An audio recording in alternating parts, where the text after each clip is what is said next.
pero puede ser coronaria derecha o coronaria izquierda, ¿no? Dependiendo de qué, de su dominancia.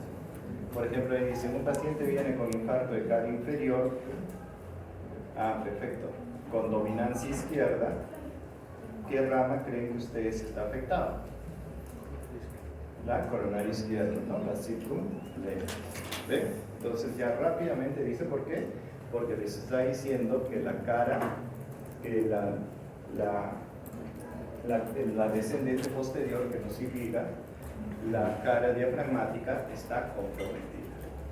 Entonces, tercio posterior del tabique interventricular y la parte de la cara diafragmática del ventrículo izquierdo, la que les digo, ¿no?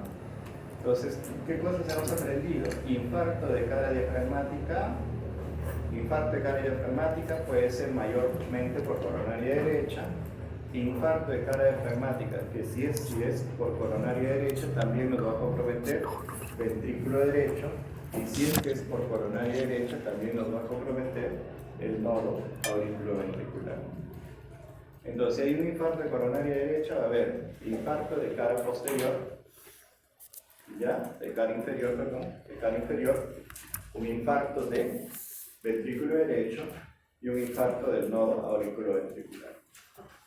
¿Cuál va a ser la manifestación clínica de mi paciente? En ese caso, va a haber bradicardia e hipotensión arterial. Entonces aquí tenemos la parte diafragmática del ventrículo izquierdo. Aurícula derecha y parte de la izquierda. ¿Por qué? Porque a la izquierda nos va a dar la coronaria izquierda. Y el sistema de conducción hasta el haz de His. O sea, la de His, conducción hasta la de His, donde compromete pues el nodo auriculoventricular. Aquí tenemos a la coronaria izquierda, la mayor parte del ventrículo izquierdo, la banda del ventrículo izquierdo adyacente al surco interventricular anterior, ¿ve? Y 2/3 anteriores del tabique interventricular. La mayor parte de la aurícula izquierda y también podríamos decir el 40% del nodo sinusal. Y la coronaria derecha, el 60% de la arteria del nodo sinusal, ¿no? Entonces, así tenemos que enfocarnos. Las venas, todas las venas van a desembocar en el seno coronario. ¿Qué es el seno coronario? Es una dilatación venosa que se produce antes de que la sangre venosa drene en la aurícula derecha. Ahí se ve una dilatación venosa que se le va a conocer como seno coronario. Y a ese seno coronario tiene varios afluentes, ¿no? Y esos afluentes del seno coronario, por ejemplo, un afluente es la vena cardíaca mayor, la vena magna, que ahorita vamos a ver. Cuando yo hablo de afluentes, significa que están llegando, ¿ya? Las arterias dan ramas porque salen y las venas tienen afluentes. ¿Por qué? Varias de estas venas van formando una vena mucho más grande. Doctor, ¿eso es en la sístole o en la diástole? No necesariamente, o sea, si es en sístole o en diástole. ¿Por qué? Porque digamos, el retorno venoso se va a dar pues en sístole o en diástole. Es continuo. No, es independiente. Pero la irrigación coronaria arterial, eso sí es el diástole. ¿No? Mayormente el diástole en el ventrículo izquierdo, eso lo vamos a ver después, pero quiero que tengan ese concepto ya un poco. Entonces, el seno coronario y sus tributarios, o sea, son las venas y cantidad de venitas que van a llegar al seno coronario. La mayoría del corazón, incluidos los tabiques.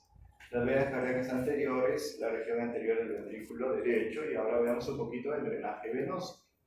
Entonces, todos llegan al seno coronario. Y aquí está el seno coronario. Mira, esta es una dilatación venosa, donde que antes de su entrada hacia la aurícula derecha. ¿Quién está llegando? La gran vena cardíaca, la que les decía, ¿no? La vena cardíaca o la vena cardíaca mayor también la conocen con otros como vena magna. O sea, ¿no? Esto no se van a confundir cualquiera de los tres nombres en su extremo izquierdo. Aquí está la gran vena cardíaca que va por la descendente anterior, ¿no? La gran vena cardíaca. La vena cardíaca media y venas cardíacas menores en su extremo derecho, la vena cardíaca media que va por la descendente posterior, acompañando a la descendente posterior. la gran vena cardíaca media, y las venas cardíacas menores que también drenan en el seno coronario, que vienen de otras partes del ventrículo, ¿no? Hay otras venas posteriores del ventrículo izquierdo, y entre otras, aquí por ejemplo una vena oblicua del aurícula izquierda, que son venas mucho más pequeñas. Debemos de recordar para toda la vida que tenemos una vena cardíaca mayor, descendente, que acompaña a la arteria descendente anterior, una vena cardíaca media que acompaña a la arteria descendente posterior, y las demás venas pequeñas donde se incluye la vena cardíaca mayor menor, que va a traer el flujo venoso de todas las partes de los ventrículos y de las aurículas. Y todos van a desembocar ¿dónde? Van a desembocar en el seno coronario, ¿no? La vena cardíaca mayor, la vena cardíaca media y la vena cardíaca menor. Ahora, a veces hay por ejemplo, no seríamos extraños si no van a ver en algún texto, no sería extraño, por ejemplo, que la vena cardíaca menor drene en la vena cardíaca media. No, doctor, que eso no. Por ejemplo, ustedes abren al paciente, están operándolo y pues encuentran esa anatomía diferente, ¿no? Uy, ya no se me logró, no, porque a mí me han enseñado que la vena cardíaca menor tiene que drenar. No, no es así. Nosotros podemos tener, digamos, alguna diferencia anatómica, pero que si funcionalmente resulta serlo mismo. ¿Ya? Entonces no nos va a afectar mucho.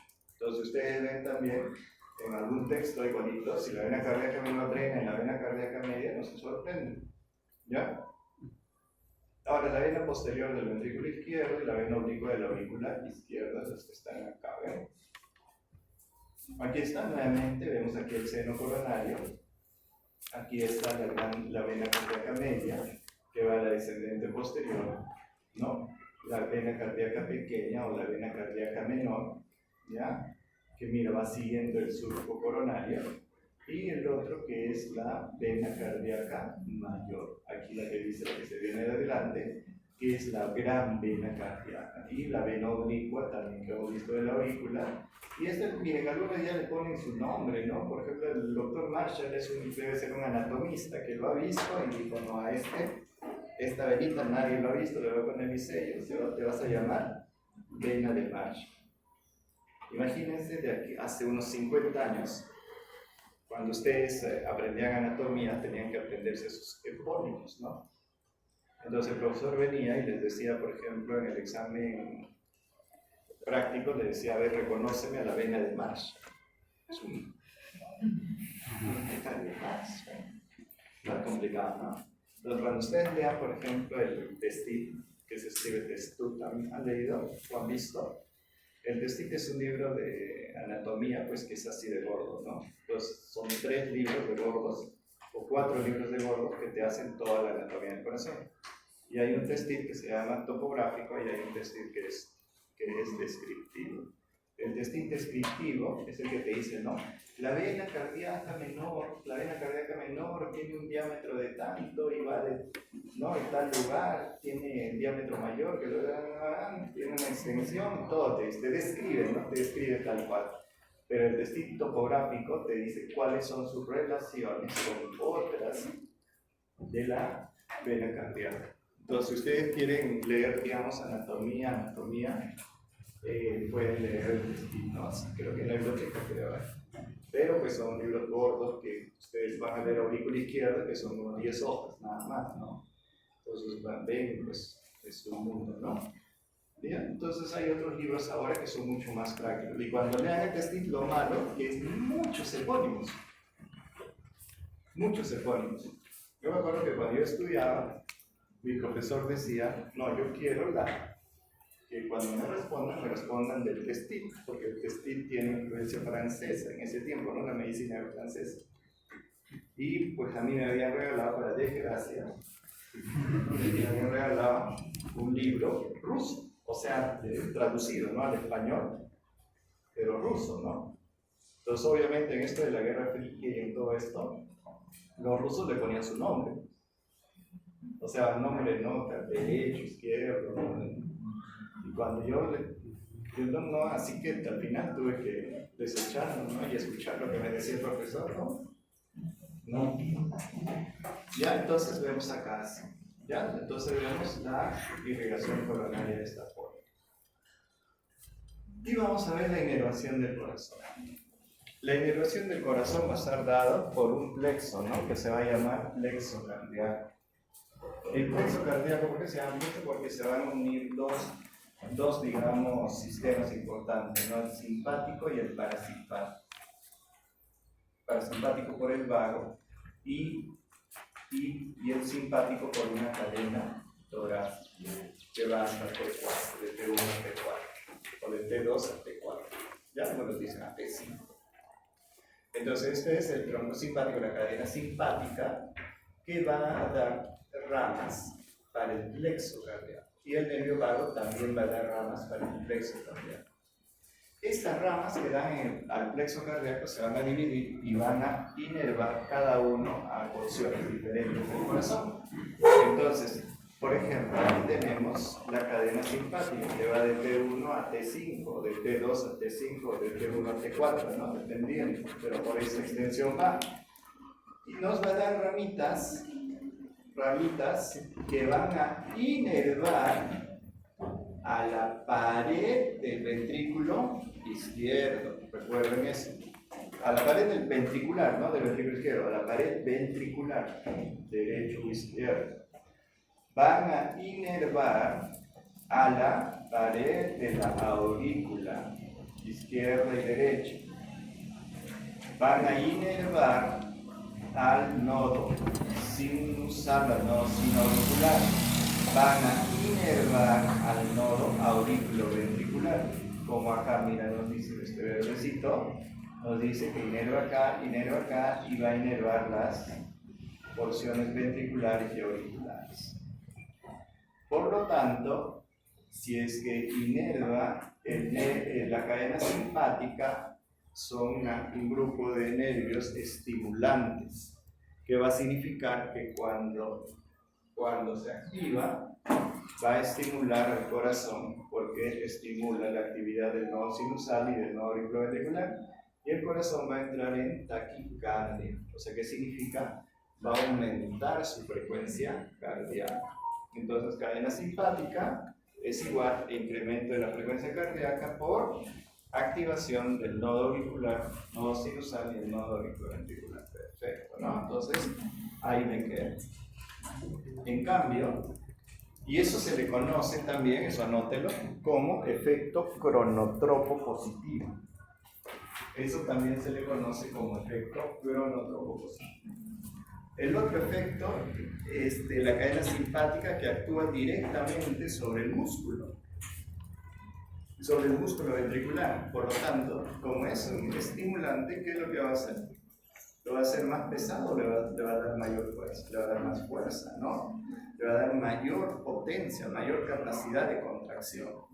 Y esa mayor capacidad de contracción secundaria a una inervación del simpático se le va a conocer como efecto inotropo positivo. ¿Se dan cuenta? Uno se llama efecto cronotropo y efecto inotropo positivo. ¿Por qué es positivo? Porque está estimulando, aumentando la frecuencia y aumentando la fuerza muscular. Ahora tenemos a los vagos, ¿no? El simpático, el parasimpático. Y el parasimpático solamente nos va a inervar el nodo sinusal y el nodo auriculoventricular. Pero no va a darnos ramas, nos va a dar algunas ramas pequeñitas que nos van a inervar a la pared auricular. Pero no nos va a dar ninguna rama para la pared ventricular. Entonces, si el simpático es un estimulante, el parasimpático disminuye ese estímulo, ¿no? O sea, es al revés. Por lo tanto, si se activa el parasimpático, ¿qué es lo que nos va a dar? Una disminución de la frecuencia cardíaca. La disminución puede ser tal que podemos hacer bradicardia, o sea que la frecuencia cardíaca es menor de 60 por minuto. Eso se llama bradicardia. ¿Ya? ¿Me están entendiendo? Eso es el efecto parasimpático. Por lo tanto, el parasimpático es cronotropo negativo.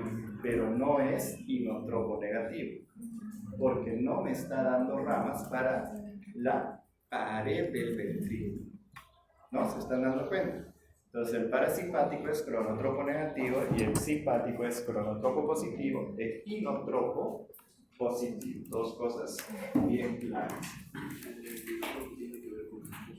Con la fuerza muscular. Ajá. Del ventrículo y de la aurícula. Pero del ventrículo después, ¿no? O sea, la fuerza muscular, ¿no? Cuanto más efecto del simpático hay, más fuerza tiene el ventrículo. ¿Ya? Pero también cuando vemos acá, vemos que el simpático también tiene efectos periféricos, ¿ya? Que nos, digamos, por eso nuestro curso se llama cardiovascular, no es cardiología nada más, se llama cardiovascular. Y entonces también el simpático tiene efectos periféricos. Esos efectos periféricos del simpático son efectos por lo que actúan sobre los receptores. En periferia, en los vasos periféricos, en las arteriolas periféricas, vamos a tener dos receptores, alfa 1 y beta 2. Entonces, cuando el simpático actúa sobre el alfa 1, va a producir vasoconstricción. Y cuando actúa sobre los beta 2, vasodilatación. Ahora ustedes dicen, seguro que se han sorprendido, pero ¿por qué? Si el simpático, ¿qué? ¿Y cómo decide? ¿Cómo decide? ¿Cómo decide? Pues no, ahorita ¿qué? ¿A qué receptor me voy a estimular? ¿A este o a este? Todo eso va a suceder según las necesidades metabólicas, de oxígeno, de presión, todo eso. ¿Ya? Porque somos, como cuerpo, somos una genialidad. Pues, mira, tenemos el simpático que estimula dos receptores pues muy diferentes, ¿no? Entonces, ¿qué depende? Pues de la presión arterial, va a depender de las necesidades. ¿Por qué? Porque cuando estimula el receptor alfa 1 produce vasoconstricción y al revés, vasodilatación cuando estimula el beta 2. Entonces también se dice que el parasimpático tiene algún efecto vasodilatador. ¿Por qué? Porque estimulan los receptores muscarínicos, ¿no? Muscarínicos a nivel periférico, ¿no? Tiene un efecto vasodilatador, pero digamos no es un efecto mucho más grande, ¿no? Muy grande, pero también se puede decir ese efecto. Entonces, cada vez que nosotros, y esto recordemos, el simpático siempre es el que nos va a dar la respuesta aguda.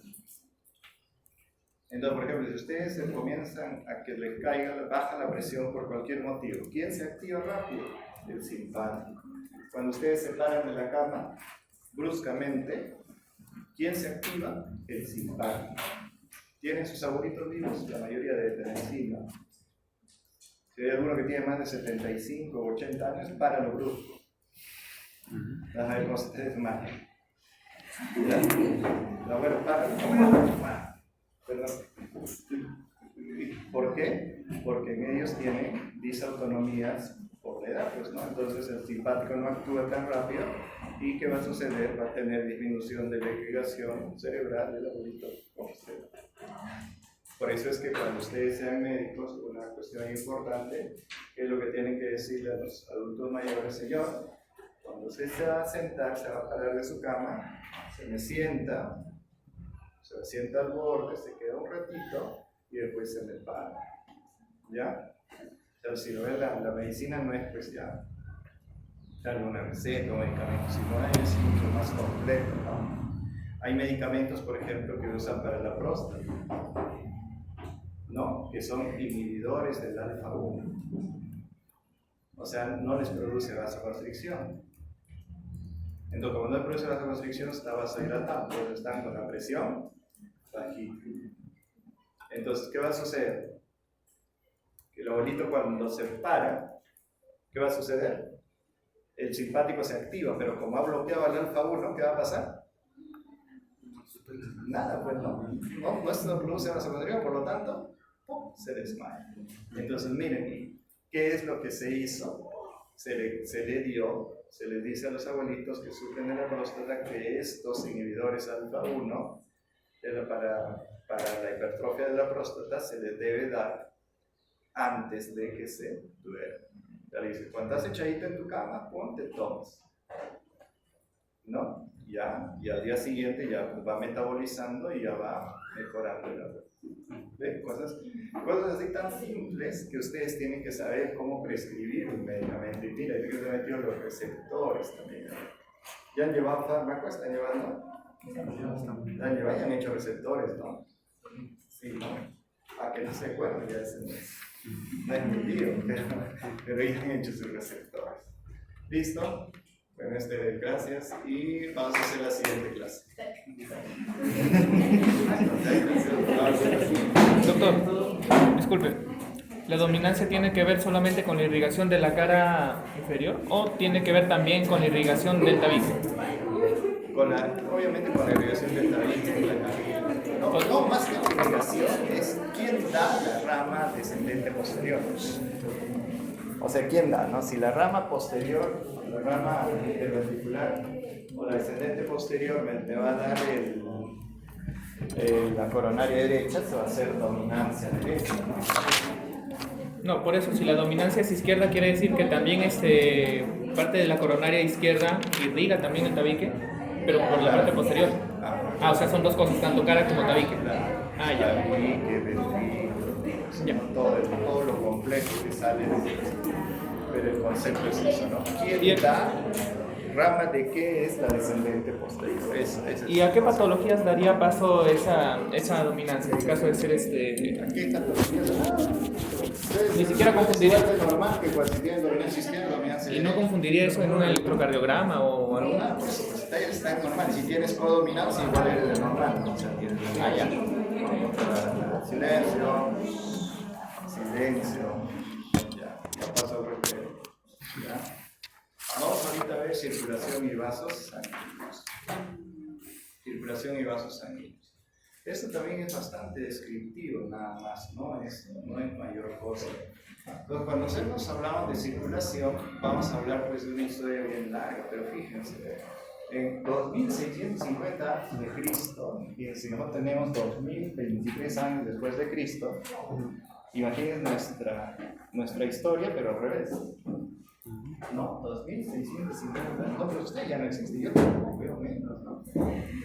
2650 después de Cristo, no vamos a estar vivos nosotros. Entonces, ¿qué va a resultar? Que ya en la medicina china se creía que la sangre circulaba en un circuito completo. Fíjense qué genialidad de estas personas, donde ya describían en sus escritos que existía una circulación. ¿No? Después viene Galeno, 150 años antes de Cristo. Galeno decía que la sangre fluía por las venas como el aire en los bronquios. Ya son más espirituales, ¿no? Y lo que decía él, pues era esto, ¿no? Como lo que decía Sócrates, Platón, era pues una norma, ¿no? Es increíble, ¿no? Cuando usted dice, ¿qué fue Sócrates? Era médico, era ¿qué? Poeta, era historiador, etc. Era una enciclopedia. Creía que el hígado recibía el alimento de manera directa del esófago y lo convertía en sangre, fíjense, ¿verdad? Entonces se creía que las arterias solo contenían un espíritu vital. Entonces, ¿cómo fuimos? A pesar de que fue una mala contribución, ¿no? Porque de los chinos, no, pero no sé, porque la comunicación no era pues en ese tiempo fluida, ¿no? Y a William Harvey estudia el llenado y vaciado del corazón en animales vivos y los extrapoló a humanos. Pero ya en el siglo XVI, ¿por qué creen que nos demoramos 16 siglos para esto? ¿Por qué creen? ¿Se han puesto a pensar? ¿Por qué 16 siglos? 1600 años, ¿no? ¿Por qué creen que se demoró eso? ¿Por qué William Harvey en ese momento recién? ¿Por qué creen? ¿Por qué no se imaginan? ¿Por qué? ¿Por qué 16 siglos? ¿Enfermedades que venían? Porque verán que se moría la gente a los 30 años. Ah, puede ser, ¿no? Pero igual, pues, ¿saben por qué? ¿Por qué? Porque apareció la presión ¿de quién? De la iglesia. ¿Qué decía la iglesia? Atrévete a abrir un cadáver. Lujo, te quemaban en hoguera, ¿no? ¿No? Si ustedes ven ese tiempo había inquisición, había todo, ¿no? Por eso nos limitó bastante, ¿no? Por ejemplo, cuando no sé, me acuerdo, no sé quién dijo, cuando un hombrecito dijo, no, la Tierra gira alrededor del Sol. Galileo. ¿Qué dijo la iglesia? Atrevido, ¿cómo vas a decir eso? El Sol gira alrededor, no. Entonces, ¿qué le dijeron? Di que lo que has dicho es mentira, si no. Bueno, entonces, ¿qué dijo él? Es mentira lo que digo, que ya pues vivió, ¿no? Pero fíjense cuántos siglos después se demostró que lo que él pensaba era cierto. Y obviamente, después de que a Galileo le van a decir te matamos por decir eso, ¿quién cree que se atrevía ahí? Cualquier mortal a decir algo, nadie se atrevía, ¿no? Entonces, y eso yo cuando me pongo a pensar, digo, pero ¿por qué 16 años, no? 16 años se demoró y es por eso, ¿no? ¿Cuánto retraso nos dio estas opresiones, digamos, no sé, mal estudiadas o mal interpretadas? Pero eso que también, por ejemplo, sabían que la iglesia decía que el bañarse también era un pecado. ¿A ustedes les parece?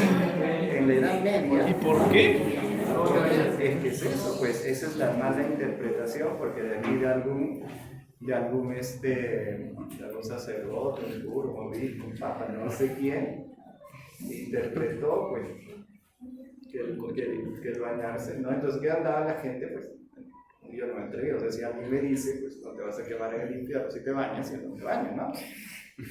Entonces, obviamente, y eso, obviamente, ¿qué traía? Enfermedades, mala salubridad, y toda la gente se moría, ¿no? Es por eso que y así hay varias cosas, cuando ustedes lean un poquito de historia, reflexionen sobre esas cosas, ¿no? Nosotros, en nuestra evolución, digamos, como y después, obviamente, se diversificó los pensamientos de la interpretación de la Biblia, que dio pues pie a muchas religiones, ¿no? No la misma religión, ¿no? Pero las diferentes interpretaciones, ¿no? Entonces había diferentes casas que ya interpretaban, ¿no? Entonces, a lo que la Biblia se llama, dicen protestantes, lo llaman, ¿no? Entonces, y así fue, y ahí ya hemos llegado a nuestro siglo en que ya somos mucho más abiertos, ¿no? Quien te diga, pues te vas a quemar en el infierno, no, te vas a quemar tú, le dices, ¿no? Porque no pueden, o sea, juzgarnos de esta manera. Y por eso es que nuestra evolución, si nos hemos dado cuenta, es mucho más rápida.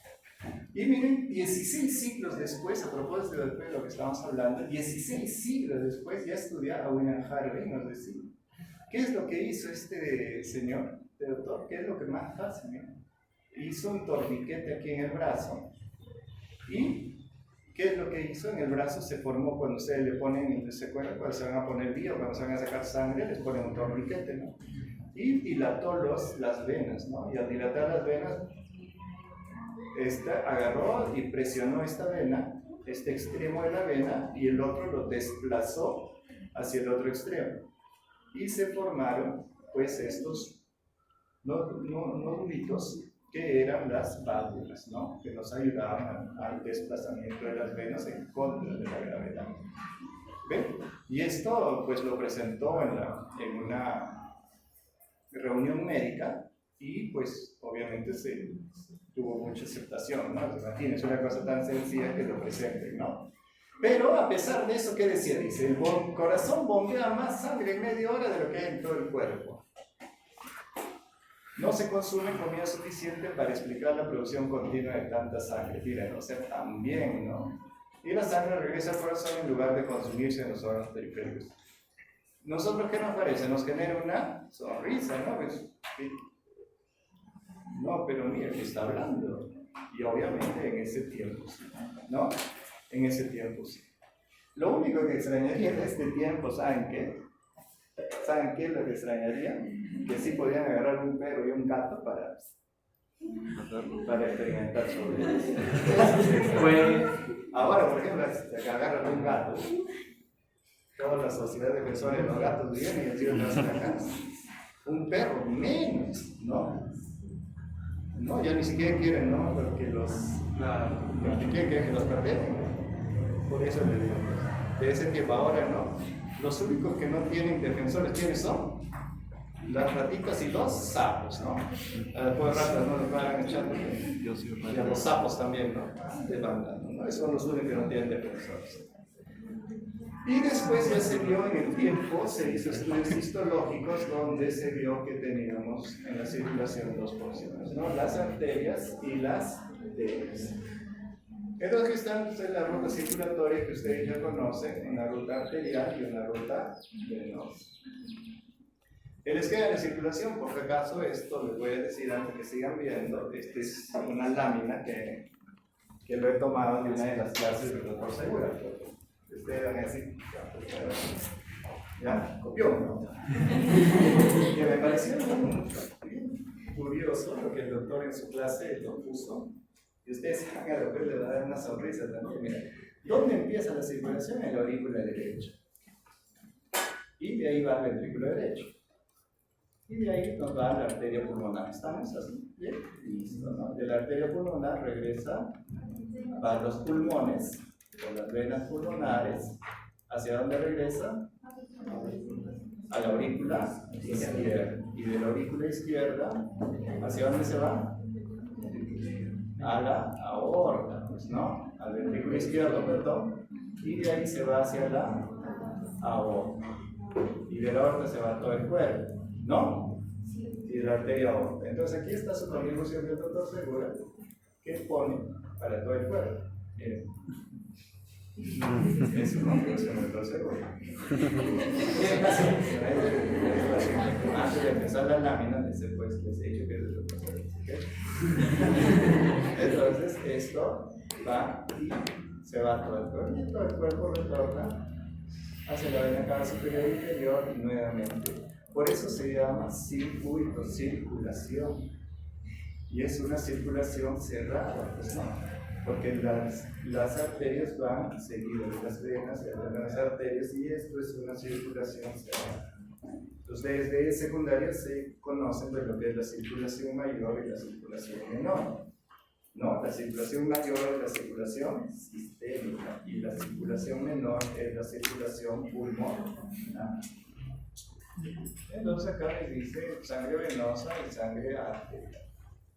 Aquí está, miren, aquí está el circuito que les hablo, que es un circuito continuo de sangre arterial y sangre venosa. ¿Cómo se desplaza esta sangre? Lo vamos a ver en nuestras clases posteriores.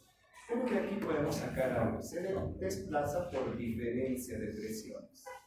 La presión media, cuando esta presión, la presión de salida de la sangre es una presión fuerte, ¿no? Y su presión media de esto es 100 milímetros de mercurio. Y la presión en la aurícula derecha, en un momento de diástole, puede llegar a 0, puede hacerse un poco negativo también. Entonces, ¿qué va a suceder? La sangre se desplaza de un lugar de mayor presión a un lugar de menor presión. Entonces, de aquí podemos desprender que el desplazamiento de la sangre se da por diferencia de presiones. ¿Ya? Por diferencia de presiones. Puedo tener una presión 100 y en el otro 20, mi diferencia es 80. ¿No? Pero puedo tener 120 y tengo el otro es 40, mi diferencia es 80. Esto se da, no se da por los valores absolutos, o sea, voy a tener 120, 40, mi diferencia va a ser 80. Eso es el que da la diferencia de presión, no es el valor absoluto, ¿no? No es que yo tenga mayor presión acá, y no, entonces debe ser aquí desplaza más, no. Lo que nos da la diferencia de las presiones. ¿Está bien? Y aquí tenemos las arterias principales. Dentro de las arterias principales vamos a encontrar a lo que es la arteria aorta. ¿No? La arteria aorta. Y la arteria aorta nos va a dar, pues, nos va a dar sus ramas, ¿no? Nos va a dar las ramas, el tronco brachiocefálico, la arteria subclavia y la arteria carótida.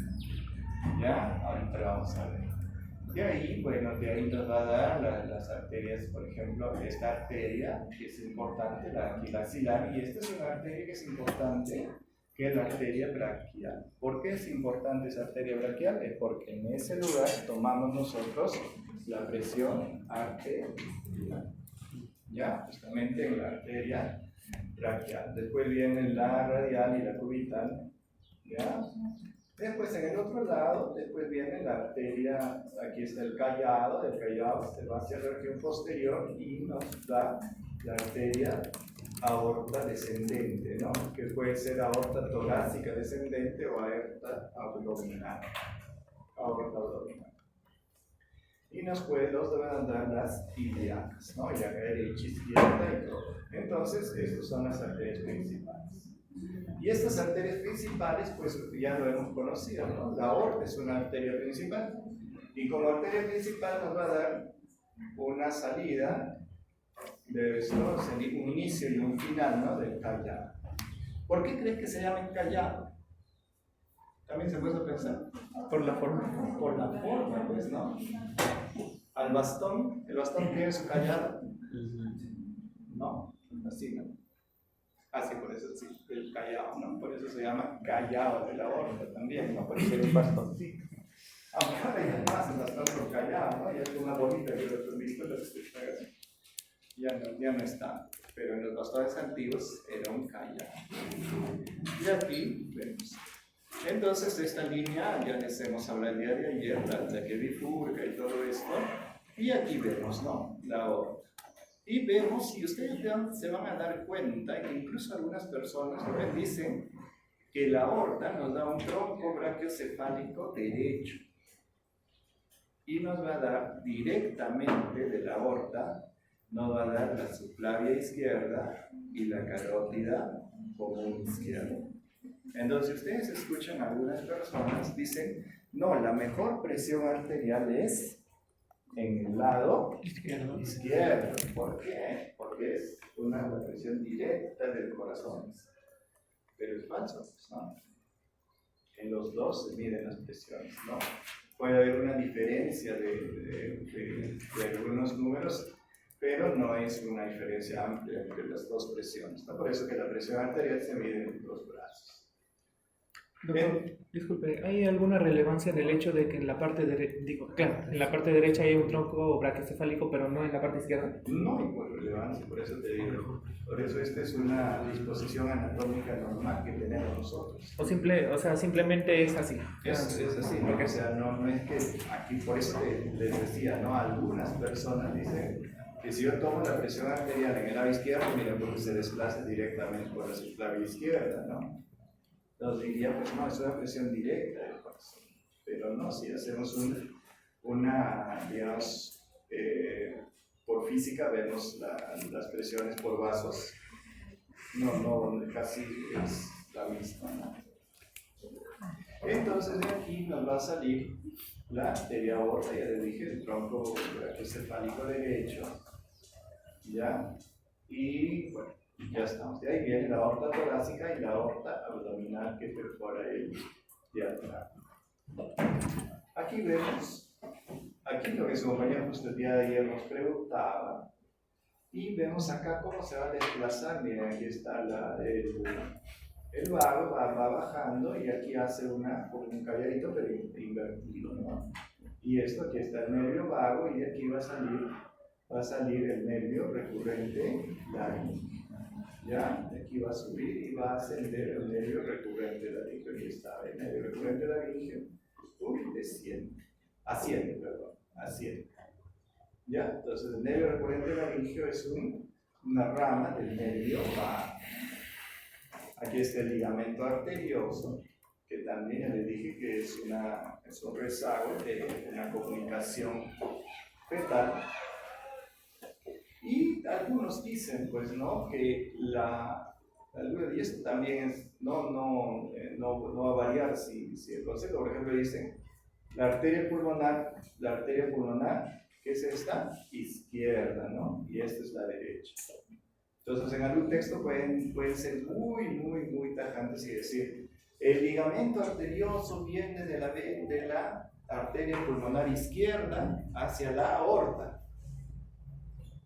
Miren bien esto, ¿no? ¿Por qué? Porque viene realmente de la izquierda, ¿no?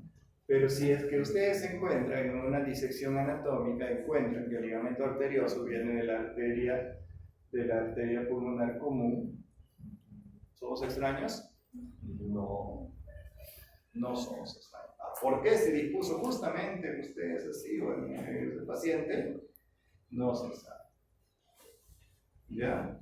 Entonces aquí tenemos las arterias, ¿no? Las arterias y miren, las venas como se van formando también son dos venas grandes. La vena cava superior, y a diferencia de las arterias, la vena cava superior se va a formar por la unión de dos troncos, el tronco brachiocefálico derecho y el tronco brachiocefálico izquierdo. Y a su vez el tronco brachiocefálico izquierdo se forma por la vena yugular y por la vena subclaviana. Ya, la yugular interna. La yugular interna es la más grande. La yugular externa es la que nosotros vemos, ¿no? Porque nos vemos. Aquí vemos una disposición, una visión de arriba, ¿no? Cómo está sucediendo. Aquí en el lado derecho, el tronco arterial, y aquí en el lado izquierdo, que vemos. Ahora, miren, por ejemplo, esta tomografía es muy bonita. ¿Por qué es muy bonita? Porque nosotros, yo les decía, la línea que pasa del E4 hasta el ángulo esternal, ¿qué hace?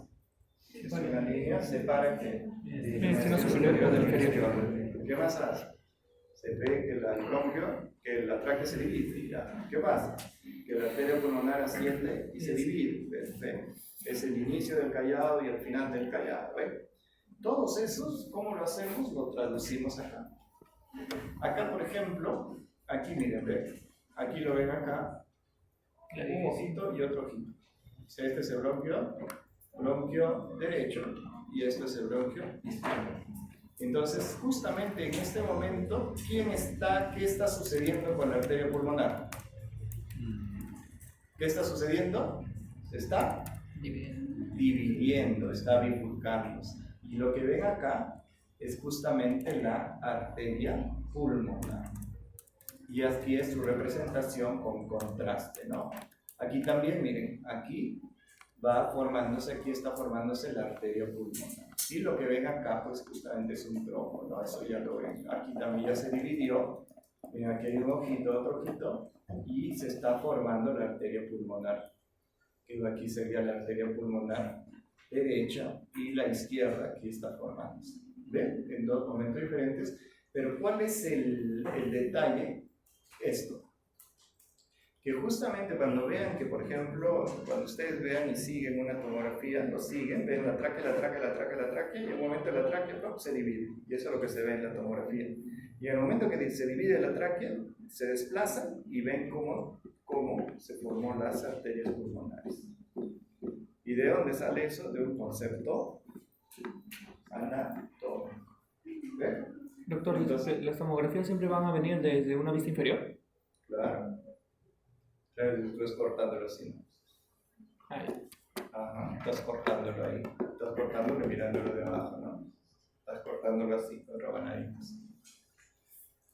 Y aquí tenemos la arteria aorta, y que nos va a dar unas ramas que van a ser las arterias intercostales posteriores. Las arterias intercostales posteriores. No, que van a haber otras ramas más pequeñas. ¿Ya? Y bueno, pues eso es lo que nosotros vemos acá. ¿Qué más vemos? Las arterias torácicas. Ya. Ahora miren, esto es lo que también es importante que ustedes vean cómo se desplazan las arterias. Y esto es un concepto incluso que ustedes deben tener de biología. Y en biología, ¿qué les dicen? Que la arteria se desplaza con su nervio y se desplaza con su vena. Siempre el paquete que le dicen VAN, ¿no? Vásculo nervioso. Arteria, vena, nervio. Entonces, ¿qué importante es esto? Miren, aquí tenemos la costilla, aquí tenemos un angulito de la costilla, y por ese por esa muesca de la costilla se están desplazando la vena, la arteria y el nervio. ¿No? La vena, la arteria y el nervio. Entonces, ¿qué es lo que se hace? ¿Qué es lo que se hace? Si nosotros, por ejemplo, queremos llegar a la pleura, porque hay un derrame pleural, por ejemplo, o sea, que la pleura se llena de líquido mayor de lo que tiene, entonces tenemos que sacar líquido, ¿no? Y miren de dónde, por dónde sacamos, por dónde desplazamos la aguja. Lo desplazamos por el borde superior. ¿Por qué? Porque en el borde superior no está el paquete básculo nervioso. Entonces ustedes agarran, cuentan su séptima costilla y entran, agarran la agujita por el borde superior. Y ya saben que no van a lesionar ningún paquete vascular. ¿Ven?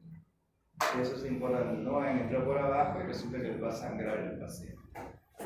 Aquí está lo que también nuevamente les digo, esta es la línea, ¿y dónde se está dividiendo el bronquio? Se está dividiendo la arteria pulmonar, el inicio y el fin del callado, y aquí está pues el nervio laringe recurrente, mira, tiene el vago, haciendo el nervio laringe recurrente. Arterias del hombro y miembro superior, le decía que importante es la arteria braquial, ¿no? La arteria axilar también es importante. Y miren, la arteria axilar da una ramita que le da una curva, que le va a dar una curva aquí al húmero. Va a dar así una curva al húmero. Y entonces es importante, ¿no? Cuando hay a veces, por ejemplo, una fractura de húmero por cualquier situación, rápidamente puede haber lesión de la arteria radial. Entonces forma un gran hematoma que puede comprometer más al paciente, ¿no? Entonces no lo va a comprometer la fractura, sino lo va a comprometer ¿cuál? Ese hematoma y ese sangrado que tiene. Y aquí está la arteria braquial. La arteria radial y la cubital, aquí le ponen como arteria ulnar. Entonces aquí... Doctor, disculpe, ¿cuál arteria se iba a ver comprometida? ¿Cómo? ¿Cuál arteria se iba a ver comprometida? La braquial. La axilar, perdón, la axilar. Ah, ya, la axilar. Aquí está la axilar. Aquí está, para eso nos sirve la arteria braquial, ¿no? ¿Para qué? Para la toma de la presión arterial. Entonces, seguimos avanzando. Miren, tenemos la arteria subclavia, nos va a dar la arteria axilar, que va a agregar pues, el hombro, ¿no? Después la arteria braquial, nos da la arteria radial y cubital, y después nos dan las arterias digitales finalmente. Aquí tenemos nuevamente la aorta. Y con nosotros, si nosotros nos desplazamos un poquito por la aorta abdominal, en la aorta abdominal hay un tronco bien importante, que se le conoce como tronco celíaco, ¿no? Y el tronco celíaco, ¿qué nos va a dar? La arteria hepática común, nos va a dar la arteria esplénica y nos va a dar la arteria gástrica izquierda. ¿Estamos? Entonces, aquí lo vemos que es el tronco celíaco. Después del tronco celíaco hay dos bifurcaciones importantes. ¿Cuál es? La mesentérica superior y la mesentérica inferior. ¿Ya? La mesentérica superior y la mesentérica inferior. ¿Ya? Entonces, y de aquí, bueno, lo importante, a ver, vamos a ver. Aquí está, ¿no? Que tenemos el tronco celíaco. Y aquí una característica bien especial del tronco celíaco, donde nace, mira, la arteria esplénica, y la arteria esplénica se desplaza sobre el borde superior del páncreas. Entonces, topográficamente es importante, ¿no? Cuando ustedes, por ejemplo, quieren hacer resección del páncreas, resección del vaso, tienen que ligar esta arteria esplénica, ¿no? ¿Y dónde lo van a encontrar? No lo van a encontrar acá, lo van a encontrar sobre el páncreas. ¿Ya? Entonces eso, digamos, en 100 personas, 90 lo van a tener encima, pero el otro lo puede tener por debajo, al lado del páncreas, ¿no? Entonces tampoco somos diferentes por tenerlos. Y miren, las arterias, las mesentéricas, aquí tenemos la mesentérica superior. ¿A qué irriga la mesentérica superior? La mesentérica superior nos va a irrigar todo lo que es el intestino delgado. todo el intestino delgado nos irriga la mesentérica superior. Y nos irriga también el colon ascendente y casi 2/3 del colon transverso. ¿Ya? 2/3 del colon transverso. Y la mesentérica inferior, que nos va a irrigar ese tercio restante del colon transverso, el colon descendente y el colon sigmoides. ¿Por qué? Porque la arteria rectal es rama de la aorta. ¿Ya? La arteria rectal no. Entonces también es importante porque algunos de ustedes van a ser cirujanos y van a hacer resección de ¿qué? Resección de colon, ¿no? Por óvulo, por cáncer, por lo que quieran. Y necesitan conocer esta parte de la anatomía. Aquí entonces vemos al tronco celíaco y aquí vemos la mesentérica superior e inferior. Y que vemos acá que también hay unas ramitas que salen de la aorta. Por ejemplo, las suprarrenales, que también salen, mira, ahí puede ser una rama de la arteria aorta de frente o de la arteria renal. Las suprarrenales, las gonadales, nacen, mira, de frente de la aorta, las lumbares. Y aquí está la mesentérica inferior, la mesentérica superior, como ya les hemos hablado. Las arterias de la pelvis, la más importante aquí es la arteria, la más grande e importante, la arteria femoral. Y la arteria femoral, y que se dirige, mira, hacia la región posterior y nos va a dar una arteria importante, la arteria poplitea. Y la arteria poplitea, ¿dónde lo vamos a palpar? En la flexura de la rodilla, ¿no? Ustedes flexionan su rodilla y ahí van a palpar a la arteria poplitea. ¿Por qué es importante la arteria poplitea? Porque ahí vamos a medir la presión arterial cuando el paciente, no, por ejemplo, está pues edematoso, el paciente pues está en decúbito, entonces medimos ahí la presión arterial. Por eso también es importante reconocer, ¿no? Y se le va a conocer como el pulso popliteo también. Cuando nosotros hagamos semiología y estudiamos vascular, tenemos que aprender a medir el pulso. Otra arteria importante a nivel inferior es la arteria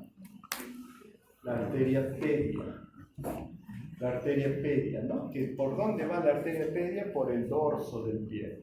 Por el borde superior del dorso del pie va la arteria pedia. ¿Por qué es importante la arteria pedia? Porque también nos va a servir para evaluar cómo está la irrigación en los miembros inferiores. Y usted pues dice, pero a ver, ¿y para qué me sirve evaluar, por ejemplo, en diabéticos? Si ustedes ven un diabético que tiene una necrosis en el pie, ¿no? En los dedos del pie, y ustedes palpan la arteria pedia y encuentran pues que la arteria pedia tiene un buen llenado, ¿no? Entonces, ¿qué dicen? Si nosotros hacemos una necrosectomía, o sea, sacamos ese dedo que se ha necrosado, nosotros tenemos suficiente irrigación para que la necrosis no siga avanzando, ¿no? Pero si nosotros tenemos necrosis y con compromiso arterial, o sea, ponemos a la arteria pedia y la arteria pedia es muy bajita, entonces decimos que a pesar que curemos, a pesar que amputemos esto, no nos va a mejorar el paciente. Por eso es importante la arteria pedia. Aquí tenemos la ciliaca, la poplitea, la arteria, la arteria, ¿no? Ahora vemos un poco de las venas que le hemos estado hablando, las venas principales, la vena cava superior y la vena cava inferior. Y también aquí se mete otra vena importante, que es la vena porta. La vena porta aquí se mete. La vena cava superior se forma por dos troncos brachiocefálicos. Se forma por dos troncos brachiocefálicos, como ven acá, el derecho y el izquierdo. El derecho y el izquierdo. Y llegan ahí algunos afluentes importantes, ¿no? Y estos afluentes importantes, ¿cuáles son? Los venas ácidos. los ácidos que traen también afluentes de las intercostales. Intercostal en este caso derecho.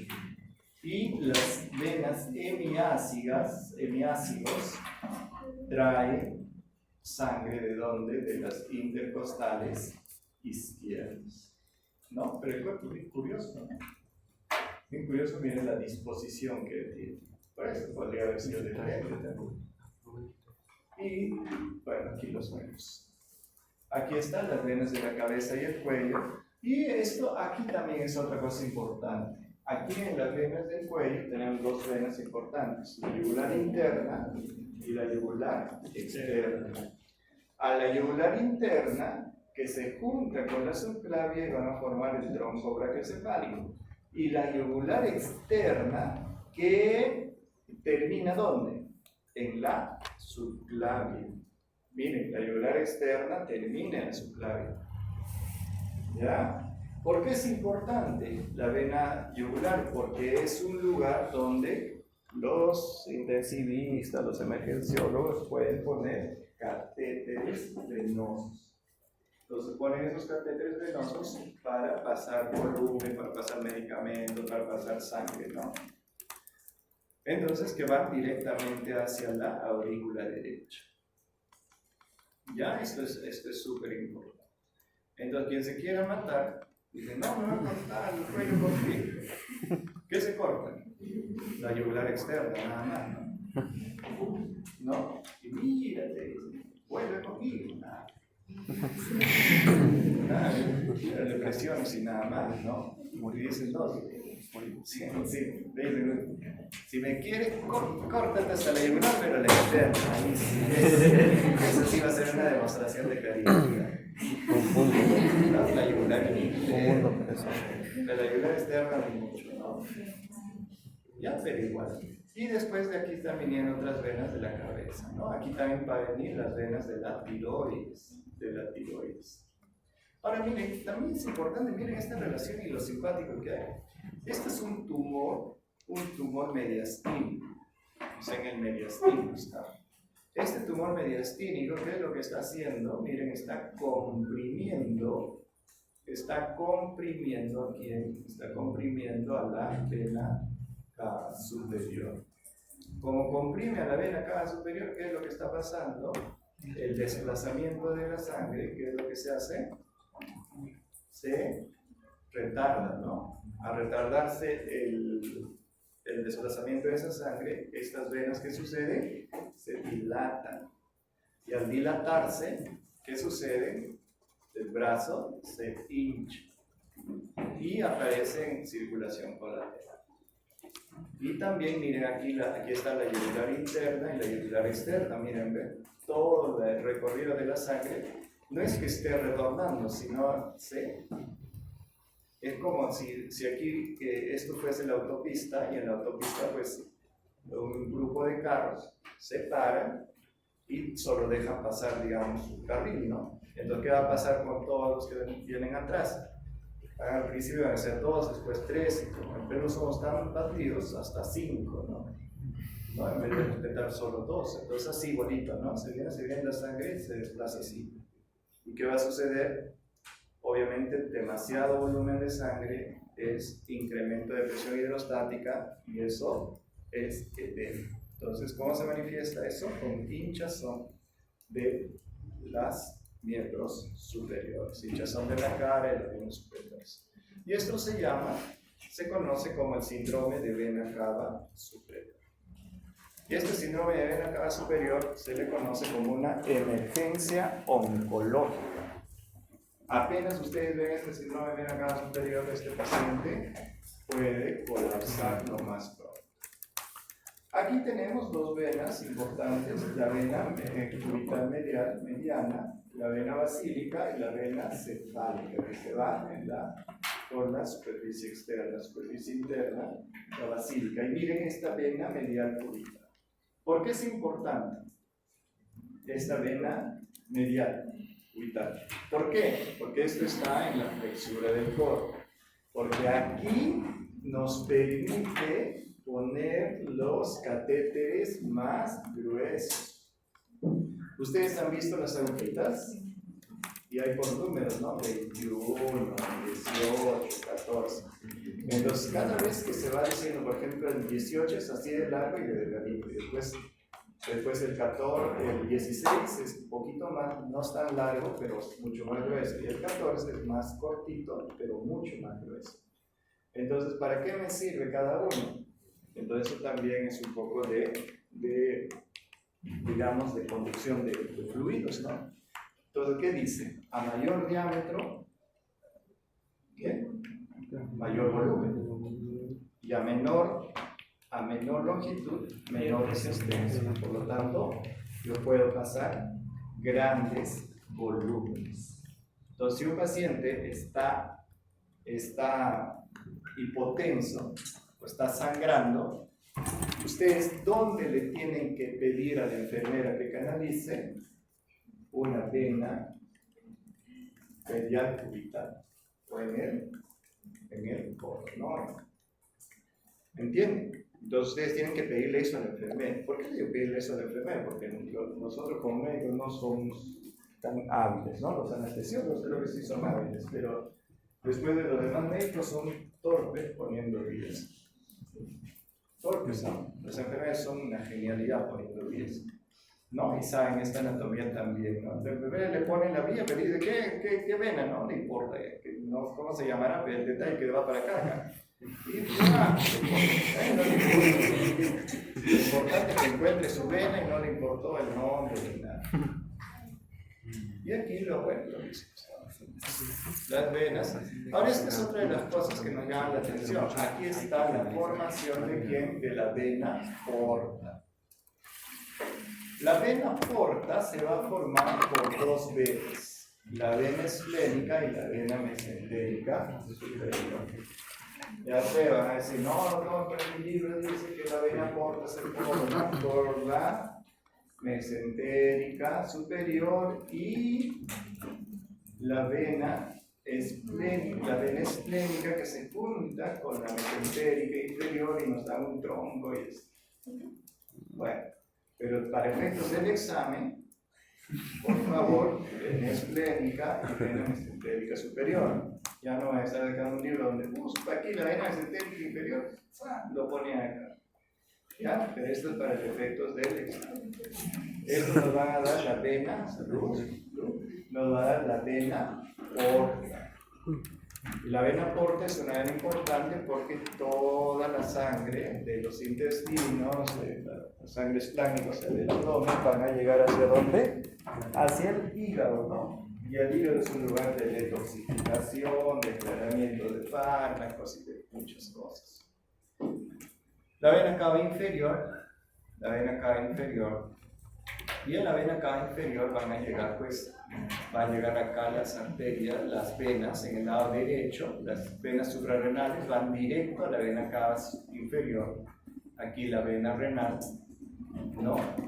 Y las venas, las gonadales también, las venas gonadales derechas van directo, miren, a la vena cava inferior, pero la vena suprarrenal o la vena adrenal izquierda, donde desemboca en la renal izquierda, y la vena gonadal izquierda, donde drena en la renal izquierda. Esa es la diferencia.